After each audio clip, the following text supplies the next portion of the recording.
Saudara 7 WNI pekerja migran asal Riau dan Jambi dideportasi dari Malaysia melalui pelabuhan Dumai Riau. 7 pekerja migran ini saudara dipulangkan melalui pelabuhan internasional Malaka menuju ke pelabuhan internasional Dumai Riau usai menjalani proses hukum di depot tahanan imigresen sementara Milenium Beranak di daerah Selangor, Malaysia.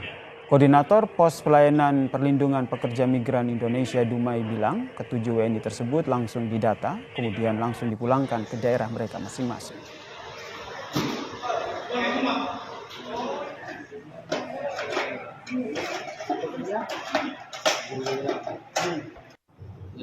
Kita kedatangan 7 orang deportasi dari Malaysia yang dipulangkan oleh pemerintah Malaysia melalui embarkasi pelabuhan Dumai.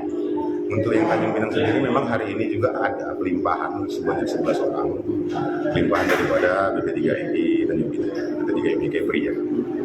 Sebelumnya berapa yang dilewat Tanjung Pinang, Bang, deportasi? Informasi yang kami terima kurang lebih 150 orang yang dideportasi melalui BP3MI Kepri dan 11 orang itu dilimpahkan kepada kita.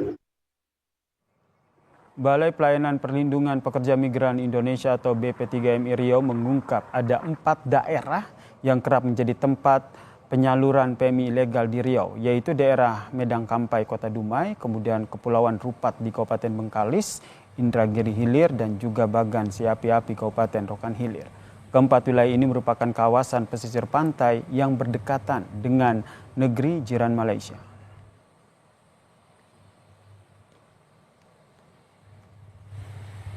Beberapa daerah di Semenanjung Malaysia atau Semenanjung Riau ini itu biasanya di Medang Kampai, Rupat, termasuk untuk daerah yang lebih mudah dijangkau, Inhil, serta di daerah Bagan situ ya, Rokan Hulu. Nah, itu yang memang sudah kita antisipasi pesisir untuk daerah-daerah.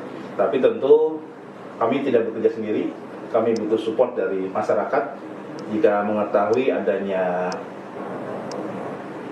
penampungan ilegal pekerja migran ataupun tidak adanya terjadinya untuk siap untuk berangkat, segera melaporkan ke aparat penegak hukum terdekat. Saudara, penembakan 5 WNI pekerja di Malaysia menguak sejumlah persoalan terkait dengan upaya mencari pekerjaan demi mengadu nasib di negeri jiran Malaysia. Lalu apa saja akar masalah persoalan pekerja migran Indonesia sehingga berujung pada sejumlah kasus hingga penembakan seperti yang terjadi baru-baru ini, saudara. Sudah bergabung bersama kami di Kompas Petang mantan pekerja migran di Malaysia Pak Abdul Somad dan juga Kepala BP3MI Riau Pak Fani Wahyu. Selamat petang Pak Abdul, selamat petang Pak Wahyu. Selamat petang Pak. Saya ke Pak Abdul Somad dulu. Pak Abdul, bisa diceritakan sebenarnya bagaimana awalnya Anda akhirnya menjadi pekerja migran di Malaysia, Pak Abdul? Pak, dari pengalaman saya lewat Malaysia itu kalau ilegal itu Pak, biasanya jam-jam 3, jam 4 malam lah itu berangkatnya tuh. Mau berangkat, mau pulang tuh biasanya jam 3, jam 4 malam Pak. Ini lewat jalur laut berarti ya? Iya Pak, lewat jalur laut rata-rata kalau ilegal tuh Pak. Paling Tanjung Pinang atau Batam gitu. Ini saat saya konfirmasi dulu, berarti Pak Abdul Somad ini pekerja migran ilegal begitu ya? Saat itu? Iya Pak. Oke, waktu itu siapa yang pertama kali menawari Pak Abdul Somad untuk bekerja secara ilegal ke Malaysia? Oh, itu tuh abang saya Pak, udah di situ jadi diajak gitu Pak. Diajak oleh Diajak, abang? dari kampung diajak, ayo kita pergi ke sana gitu. Yang mengajak ini siapa? Kenalannya Abang ini? sepupu Pak. Oh, kalau di Indonesia ada abang sepupunya yang ngajak. Kalau di Malaysia sendiri siapa kenalannya? Malaysia nanti kan di situ dicarikan kerjaan Pak. Oke, yang mencarikan Pak Abdul tahu siapa orangnya? Nanti abang sendiri, nanti abang kan udah pernah ke situ, jadi nanti dia semua yang ngurusin saya. Tapi sesuai dengan yang dijanjikan pekerjaannya? Ya sebetulnya kurang lebih lah Pak. Namanya orang kerja kadang ada ya ada senangnya, ada enggaknya gitu Pak. Kerjanya itu biasanya apa di sana kalau Pak Abdul dan juga dengan yang lain? Apa Pak? Kerjanya apa? Apa pekerjaannya di sana sebagai apa? Saya di situ sebagai kuli bangunan Pak, Oke, kuli bangunan. tukang bangunan. Nah, Berarti di sana itu Pasang keramik. kalau kerja sebagai kuli bangunan ada mandornya, ada bosnya yang mengkoordinir Pak Abdul dengan yang lain. Itu orang Malaysia atau orang Indonesia? kalau yang bos kita dari Indonesia Pak, tapi bos apanya itu Cina dari Malaysia juga. Mhm. Berapa lama di sana? Saya udah 2 kali ke situ Pak. Yang pertama 3 kali, yang kedua ini kemarin 10 bulan, 10 bulan Pak. Tahun berapa waktu itu yang terakhir yang 10 bulan itu? Ngapa Pak? Terakhir tahun berapa yang 10 bulan Ini di sana? bulan 12 nih Pak, pulang. Baru Puasa berarti ya? kemarin berangkat, bulan 12 nih pulang. Baru ini ya berarti ya? Baru pulang ini. Kenapa Bapak? Pulangnya kenapa? Kemarin lewat pengampunan Pak. Dia di Malaysia itu kan setiap tahun ada pengampunan, pemutihan namanya. Apa apa namanya itu? Rekalibrasi. Akhirnya pulang Cuma gitu ya? habis itu saya mau ikut itu akhirnya lewat belakang aja. Tapi Pak Abdul Somad sendiri sadar betul ya jalur yang Pak Abdul ikuti ini adalah bukan jalur resmi begitu, ilegal begitu ya? Gimana Pak? Tapi Pak Abdul Somad sadar ya apa yang bekerja di Malaysia saat itu adalah jalur nggak resmi ya, ilegal. Iya Pak. Gitu. Iya, Tapi apa yang akhirnya membuat Bapak tidak takut, akhirnya tetap berangkat meskipun udah tahu ini jalur ilegal? Terpaksa atau seperti apa? Kebutuhan ekonomi Pak. Kebutuhan ekonomi menjadi salah satu alasan ya akhirnya terpaksa begitu ya memilih jalur ilegal gitu. Saya ke Pak Fani. Pak Fani, ini salah satu contoh cerita alasan ekonomi, kemudian akhirnya tidak mengesampingkan kekhawatiran, mengesampingkan kewaswasan mereka untuk nekat berangkat ke sana. Potretnya seperti apa kalau di wilayah Riau sendiri? Siapa ya? Saya akan sampaikan sama salah satu Pak Kandang migran kita ya, Mas Yasir tadi, Mas Abdul Somad tadi. Itu merupakan salah satu contoh yang sering kami tangani atau sering kami pelajari pekerja migran yang tidak berdokumen prosedural. Ya alhamdulillahnya nih Mas Abdul Somad ini bisa pulang dengan selamat di wilayah Indonesia kembali. Karena kita khawatiran adalah case-case yang lain, ini mungkin pekerja migran yang umum yang memang unprocedural terutama khususnya, ini kita tidak bisa menjamin keselamatannya. Apalagi tadi berangkat tengah malam disampaikan oleh Mas Abdul Somad, ini memang dilakukan oleh teman-teman pekerja migran kita yang unprocedural yang tidak melanggar pidana apapun, dan bahkan ini memang sudah dijadwalkan oleh para sindikat untuk bisa menyeberang ke lintas Malaysia jauh dari tempat pemeriksaan migrasi.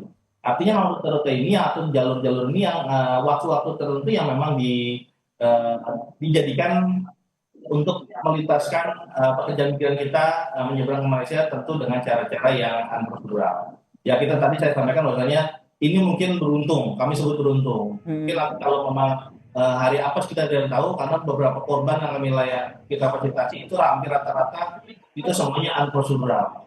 Mungkin dapat penyiksaan di Malaysia, di polisi dari Malaysia atau di detensi imigrasi di sana, ini kita tahu. Tetapi ini yang kita sayangkan atau mungkin ke depan tidak ada lagi contoh seperti ini Mas Abdul Somad ataupun siapa pekerja migran yang ingin berangkat dengan cara-cara yang salah. Kedepannya akan seperti itu. Perlindungannya adalah perlindungan kepada pekerja migran untuk berangkat secara prosedural. Kedepannya akan seperti itu. Tapi kalau kita lihat jika tidak terjadi kasus kemarin, mungkin pengawasannya juga bisa dikatakan lemah karena selama ini contoh Pak Abdul Somad saja seperti tidak khawatir begitu berangkat karena bisa dikatakan pengawasannya kurang. Ini boleh kami ceritakan Mas, memang perlintasan kami di Riau mungkin dengan Kepri, yang Batam, Tanjung Pinang ataupun daerah perbatasan lainnya di Kalimantan ini memang cukup dekat dengan Malaysia dan bahkan banyak jalur-jalur pintu-pintu masuk yang memang dengan dimudahkan oleh para oknum atau para pekerja kita untuk bisa melintas ke Malaysia. Peran kita selalu dengan maksimal dengan aparat penegak hukum, baik itu jajaran kepolisian Polair ataupun Lanal Dumai, dalam hal ini kami di Dumai, itu selalu aktif untuk melakukan penyisiran tempat-tempat yang akan dilalui oleh pekerja migran ataupun yang akan diberangkatkan secara ilegal. Ini terus kita aktif Mas sebenarnya. Tapi itu tadi, bagi contoh aja, di Riau ini kita mendeteksi ada kurang lebih tadi 4-11, tapi yang lebih umum 4. Artinya kalau berdasarkan peta Sumatera itu ada 11 yang memang sangat berdekatan dengan wilayah Malaysia. Tapi yang sering dijadikan untuk bisa perlintasan itu rata-rata ada 4. Medan Kampai Dumai paling banyak, Pulau Rupat, di Kecamatan Senaboy di Rohul, dan satu lagi mungkin di Inhil. Sekarang lagi mengarah ke sana untuk ke Pulau Burung. Jadi ini tempat-tempat yang memang sudah kita mapping ke alur pada saat mereka ingin berangkat ke luar negeri atau perlintasan ke Malaysia dengan ilegal. Dan benar tadi waktunya itu bukan siang, mereka waktunya pasti malam, yang memang minim cahaya, minim informasi apapun, jadi mereka malam. Dan ini memang keterbatasan juga oleh pemerintah sudah maksimal, aparat penegak sudah maksimal, tapi ada jalur-jalur yang memang bisa lakukan. Bahkan modifikasi speed yang digunakan itu sudah melampaui batas. Ada speed yang memang khusus nelayan untuk kapal, itu bisa dimodifikasi untuk 4 mesin, di mana satu mesinnya sebanyak 250 kapasitasnya untuk 20 artinya itu kalau dikali 4 artinya 1000. Itu mungkin kapal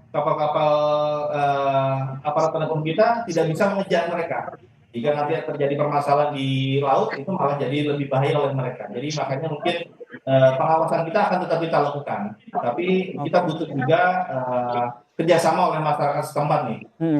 Butuh kerjasama dengan masyarakat setempat agar seperti tadi kata Pak Fani ya, sebenarnya sudah dilakukan pengawasan, namun ada aja cara-cara dalam tanda kutip jalur tikus begitu yang selalu dilakukan. Tadi kata Mas Fani, ini untungnya Pak Abdul Somad ini tidak apes begitu dalam tanda kutip. Jika kita kaitkan dengan kasus yang kemarin terjadi, ada penembakan 1 WNI yang akhirnya meninggal dunia, ini sudah diketahuikah? Ini berangkat sendiri atau melalui agen atau seperti apa? Informasi yang berdasarkan dari pengakuan memang itu korban maupun satu di dalam satu speed itu ada ABK.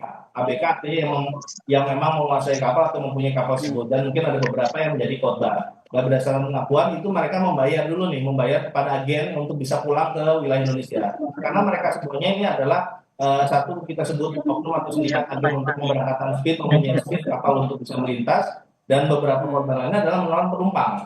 Nah, penumpang ini mungkin masih dilakukan verifikasi atau penerang oleh perwakilan ataupun atas yang ada di luar negeri di Malaysia untuk mengetahui seberapa detail atau detail informasi yang mereka lakukan. Tapi yang bisa kami sampaikan bahwa saya informasi kami dapat, mereka akan berangkat atau pulang ke wilayah Indonesia tentu dengan cara-cara yang uncontrolled tadi, dengan membayar agen 2 sampai dengan cara-cara ilegal seperti itu ya, untuk bisa pulang ke wilayah Indonesia. Terakhir saya ke Pak Somad, singkat saja Pak Somad, dengan kejadian ini kapok ya berangkat lagi ke Malaysia dengan cara ilegal. Saya ingin dengar pernyataan dari Pak Abdul Somad. Mungkin lah Pak, jadi pelajaran juga siapa tahu. Karena sebagai data Mas Yasir, ini Januari ini ya kami sudah menangani penanganan prosedural yang pulang deportasi itu sebanyak 220. Ini baru Januari. Sedangkan tahun lalu 2024 kita selama satu tahun itu sudah menangani 2.800. Dan di sana itu mungkin Pak Mas Somad bisa memberitahu nanti yang ilegal itu sana masih banyak. Artinya mereka yang berangkat tentu dengan jalur-jalur tadi ataupun berdasarkan tadi pengakuan diajak keluarga. Apalagi wilayah perbatasan ini yang dengan Malaysia mungkin sudah ada kerabat di sana, gampang diajak segala macam. Bahkan hanya berbekal paspor aja mereka bisa melintas. Tapi di sana untuk bekerja itu kesalahan yang berikutnya, sehingga banyak yang ditangkap oleh aparat Malaysia sana. Harapannya ini jalur-jalur beresiko ini tidak lagi dipilih oleh warga negara Indonesia, karena memang sebenarnya ada jalur legal, jalur resmi yang bisa dipilih untuk bekerja di Malaysia. Terima kasih Pak Fani, Kepala BP3MI Riau, dan juga Pak Abdul Somad, mantan pekerja migran di Malaysia, telah bergabung bersama kami di Kompas Petang. Salam sehat semuanya.